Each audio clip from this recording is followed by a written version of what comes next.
आज आपण एक वाटी गव्हाच्या पिठापासून लहानांपासून मोठ्यांपर्यंत सर्वांना आवडणारा असा पटकन तयार होणारा नाश्ता बघणार आहोत। अगदी सोपी रेसिपी आहे, व्हिडिओ शेवटपर्यंत नक्की बघा। नमस्कार, यम्मी कुकिंग विथ पूजामध्ये आपले स्वागत आहे।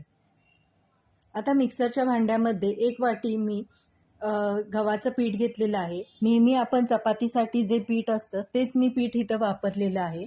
आता ह्याच्यात आपल्याला अर्धी वाटी रवा घालायचा आहे। रवा कोणताही जाड किंवा बारीक वापरला तरी पण चालेल।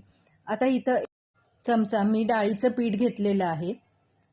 एक छोटा चमचा आपल्याला याच्यात साखर घालायची आहे, जेणेकरून आपण जे डोसे तयार करणार आहोत त्याला कलर खूप छान येतो। आता हे मिक्सरमधनं आपल्याला एकजीव करून घ्यायचं आहे।